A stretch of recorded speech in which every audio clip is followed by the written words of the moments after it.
4 billion people depend on fertilizer made by natural gas to eat.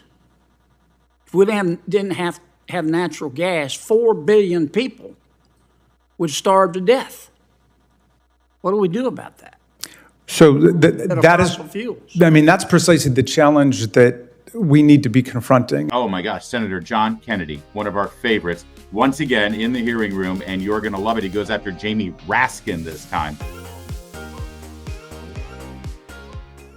Senator John Kennedy is a fantastic voice for reason and conservative principles in the United States Senate. And we just love it when he starts asking questions of witnesses. You remember last time when the Democrats decided to put that professional cross-country skier up there to explain climate change? It didn't end well with our bro. So now they decided, all right, we're going to bring one of our sharpest, wisest, most brilliant, brightest voices from Congress to promote the climate change agenda of the Democrats. We're bringing Jamie Raskin from Maryland. So John Kennedy was ready, and here's how it went. I gather, Congressman, that you support trying to make the world carbon neutral by 2050. Yes. Okay. And I gather from your testimony that, in your judgment, part of achieving that goal is eliminating the use of fossil fuel generated energy. Not immediately, right. But there are staged reductions that would be required in order for us to meet that goal. And I don't think it requires the absolute elimination of all carbon fuels, but I think something like a steady 4% per year reduction. By 2050, how much do we need to eliminate? Well, what the scientists are telling us is that we in order to avert the most extreme calamities, we need to limit the global warming to 1.5 degrees Celsius. But here's what I'm getting at. Right now, America relies on fossil fuels for 80% of its energy. By 2050, what percentage do you think that should be in order for us to become carbon neutral? I better not opine on that because I don't know, but I will tell you this, and I see where you're going. This is a tremendous challenge, maybe the greatest challenge of our lifetimes, and I think I understand. I'm sorry. Yeah. Just give me a little bit of time here. Yeah. Are you? Let me ask you this: how many people are there in the world? What's the world's population? Is it now 4.5 billion? It's about 8 billion. Is it 8? Yeah, 8 billion? I'm not trying to trick you. All right. I had to look it up myself. I should have updated on that. It's 8 billion people living in the 8 billion. world. Okay. 4 billion people depend on fertilizer made by natural gas to eat. If we didn't have natural gas, 4 billion people would starve to death. What do we do about that? So that is, fuels. I mean, that's precisely the challenge that we need to be confronting and that we should have been confronting all these decades. How do we disengage gradually from one model of energy consumption and move into another so that we are meeting the public health goals that are urgent, as the distinguished senator from New Mexico just. Are you familiar with what's called a boreal forest?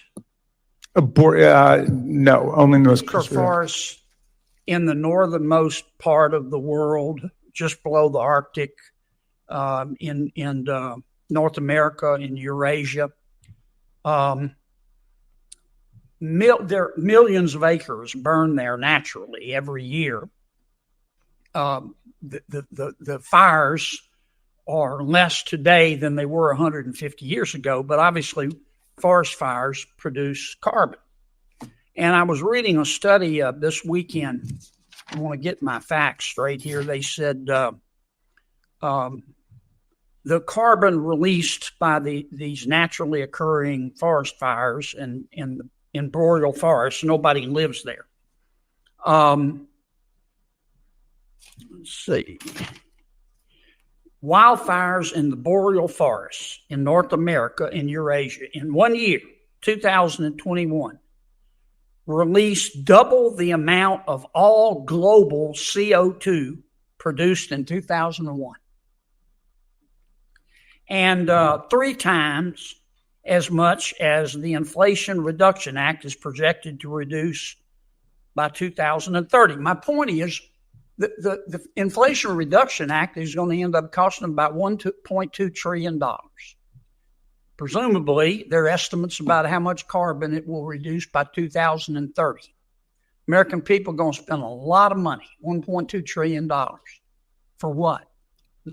The carbon released by naturally occurring boreal forest fires in 2001 is 3 times the amount we'll save by asking the American people to spend $1.2 trillion of their money on the Inflation Reduction Act. Now, unless you're the reason that your parents drank, that doesn't make sense, does it? So thank you. I mean, it's a trenchant question, Senator. I've heard these comparisons before between natural greenhouse gas emissions, which are obviously a product of forestry and agriculture and the agricultural revolution, and what we contribute through industrial greenhouse gas emissions. But I think it's a bit of a distraction from the real issue because we take for granted. These are peer-reviewed studies, Congress. Oh no, but the peer-reviewed studies show exist. I promise you. Oh no, but I'm not doubting the science for 1 minute. I'm saying let's take the science for granted. Let's take nature for granted. Thank God that we have forests and we have greenhouse gas emissions that come from agriculture and so on. All of that is something that we take for granted. Okay. Now, we also, however, can reduce agricultural greenhouse gas emissions through looking at industrial livestock practices. My point is, I'm going way over this last question. Yeah. We spend all this money. Okay. It's going to cost America about $1 trillion a year to make us carbon neutral by 2050. Yes. We don't lower world temperatures a scintilla of a degree if you look at the boreal forest fires. So what do? Oh, I got you. But would you dispute that it would be far worse if we do nothing? In other words, if we stay on the path that big oil would have us stay on, are you denying that we would be in a situation where the Earth's temperature goes up? That's not your goal in trying to make us carbon neutral. Is to be. It's a zero-sum game. Your goal is not to make it better. Your point is, as I understand it, that the world will end if we don't achieve the carbon neutrality. Right. We want to prevent calamity. We want to make our one planetary habitat as livable as possible, right? Do we need to spend trillions of dollars fighting the boreal forest fires? Well, let's go back to the Inflation Reduction Act, which you invoked before. Most of the money which you're describing as being spent on climate change measures was actually tax incentives for the stimulation of renewable energy. Agree, but they're not stopping the boreal forest fires. I mean, we spend all this money and we reduce carbon, and the boreal forest fires just spit out 3 times the amount of carbon. All right. What's the point? I would love to read a peer-reviewed study on that. I mean, if we need a boreal forest. Economist magazine, they talk about it all the time. All right. I will check that out. But I mean, is the suggestion that we need a boreal forest fire department? I'm asking you. I mean, well, what y'all's position is, I get it. Nobody's perfect. Oil and gas is bad, and they're destroying the world. Let's get rid of them. Yeah. Okay. If we do that, that's going to cost a lot? If we do that, is the world going to be okay? No. I got you. I see where you're going. But if I might, Mr. Chairman, if I could just take your beautiful state, which is very close to my heart. I lived in New Orleans a couple of times. Come back and spend money. But I definitely will. I plan to do that. Louisiana has traditionally dealt with hurricanes, but is now experiencing hurricanes of much greater velocity and much greater ferocity under the climate change conditions. Really? Well, then perhaps the science that I've been seeing the is damages are higher because Louisiana's wealthier and there's more to destroy.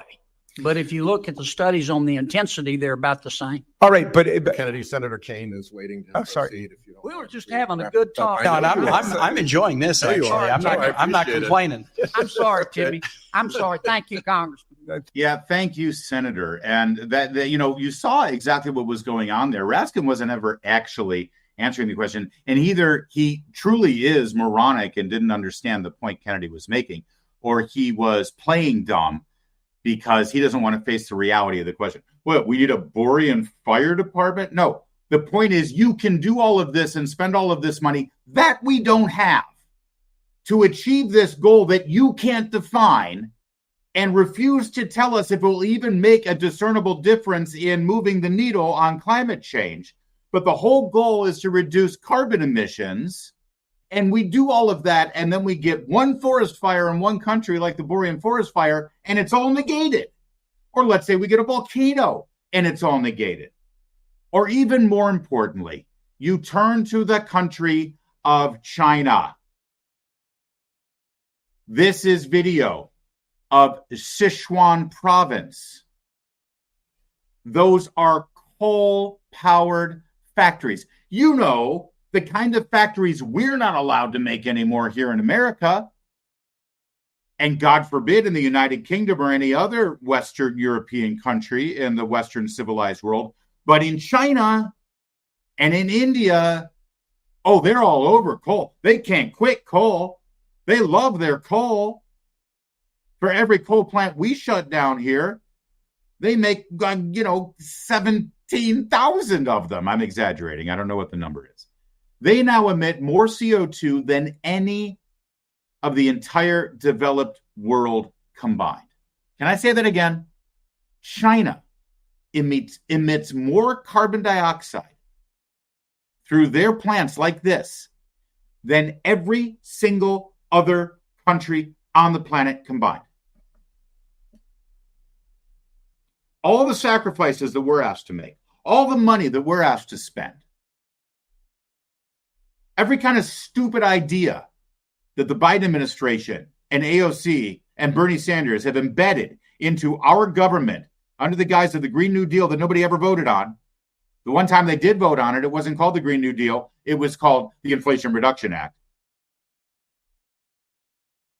All of those things we're doing means nothing because it's all being washed out by China. And by the way, I don't buy the premise that increased CO2 is actually making hurricanes stronger. You heard that move right there. Well, you're in Louisiana and your hurricanes are worse because of this, which, by the way, isn't an answer to the question about CO2 and whether we should do any of this if the Borean forest fires negate it all. This is what they do. They immediately flip to emotions. Why are we doing all of this? Why are we spending all this money when you can't tell us what difference it will make? And oh, by the way, even if we do reduce carbon emissions, it's going to be completely wiped out and no difference will be made because there's a forest fire in Borea. And the only answer is, well, the hurricanes in Louisiana are getting a lot more severe. That's not an answer. But they try to prey on emotions. And they try to say, well, you're right, hurricanes are bad, so we've got to do something. And by the way, he specifically cited Louisiana because he wants people in Louisiana to see that clip and then be pissed at their senator. That's right. Hurricanes destroyed my home and Kennedy's not doing anything about it. Someone's got to do something about it. So everybody start driving electric cars and it's not going to do anything. You know, the last I checked, the United States of America, we're on the same planet as China. And if it's really global warming, if it's really a global problem, then we can stop driving every combustion engine that we have. We can stop flying every jet engine we've got. We can turn off all of our air conditioners. We can shut it all down. And it won't matter a difference because China's doing this. And last I checked, we're on the same planet. And if it's a global problem, then us doing all of this literally means nothing. If you really think it's going to save the globe, which I don't think it does. And that's the point Kennedy makes. That's the point so brilliantly that he just delivered. And that's what Jamie Raskin pretended not to understand. Or he really is an ignorant bastard. You take your pick.